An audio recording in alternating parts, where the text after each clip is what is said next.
You guys are really good at branding and about thinking about branding and marketing. I guess from my perspective, the digital landscape and fan engagement and all that direct to consumer email lists, that kind of thing, they're all kind of the same thing. Maybe talk some about how those independent verticals of the business should be approached and how you guys think about them. Well, I mean, I think the reality is we we talked about, like in the old music business, there was like 4 or 5 things that were important to do: make a record, get it on the radio, go on tour, and do some press, and make another record. It was sort of like a pretty standard formula.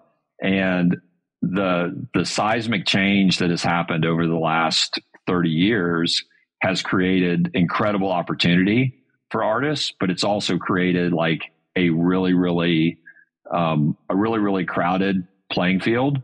So, the good news and the bad news is the same news. Everyone's, everyone's swimming in the same swimming pool. There's equal opportunity for everyone, but it's also everyone's doing it.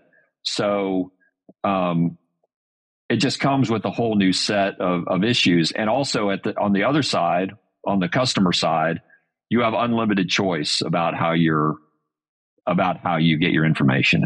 It used to be, you heard an ad on the radio, you saw an ad on TV, you saw a billboard. You could pretty much find everyone in a trailer in front of a movie. Now there's just unlimited user choice. I want to get a text. I want to get an email. I want to Google somebody.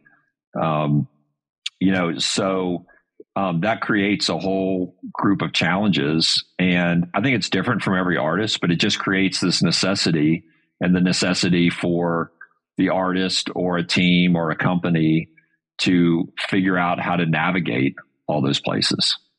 What channels we use, what we do, what we don't do. Yeah, exactly. Because it seems like for, let's say, one person, let's say an indie artist that's doing everything themselves, or they have a manager, and the two of them, it seems like there are so many things you can do, and there's not enough time in the day for you guys to do everything. So, it kind of comes down to, you need some good advice on what you should do. Yeah, the head of Warner Brothers for many years, Jim Ed Norman, who was, like Jimmy Bowen, an incredible person, or is an incredible person. He wrote the string arrangements for Desperado. Childhood friends with Don Henley, Kenny Rogers, our college friends. But he said something that I'll never forget. He said, "You can do anything you want. You just can't do everything you want." And I remember that all the time. And so I think one of the fallacies out there for artists is that you have to do everything. You have to do everything. You have to follow every trend. And I think that can sort of create a doom loop. And I think the artist can kind of miss the point. So I think from a business standpoint, it's really like, find your lane, find your audience, find the tools you want to use, measure them to make sure they're the most effective, and, don't let it affect the artistry and the music that you're making. So I'm basically like a marketing guy arguing against himself.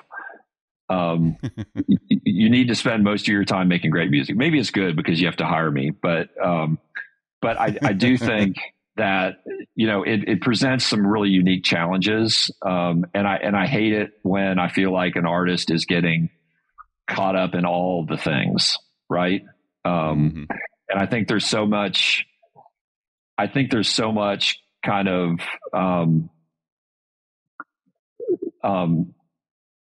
it's almost become kind of a myth that, let's just take, like, I'm not a huge Swiftie, but I think Taylor Swift is a great example of of maybe people thinking, oh, she's big because of social media. And I totally disagree. I think Taylor Swift obsessively wrote songs and was dedicated to being a good songwriter and sat in a room and probably wrote 1,000 bad songs to get one good song while her friends were out at the mall. And she learned how to be the artist. Now, as she masterfully used social media? That's great. But I always sort of hate it when people say, I think it cheapens what the artist does. She learned how to use social media as a tool. But she used it I think she spent most of her time becoming a master of her craft and learning how to write, she definitely songs is a that really master connect with songwriter. people. There's no doubt. Yeah. They do. Yeah. So, I mean, I think Absolutely. that's what I always try to be encouraging of, like, if you're spending 75% of your time on social media and 25% writing and recording and performing, probably not great. Right. Probably not great. And it can also, I think be debilitating. That's like, I hate people that are kind of consumed with, I don't hate people, but I hate it when, it can just sort of eat away at you, and it's a hard business.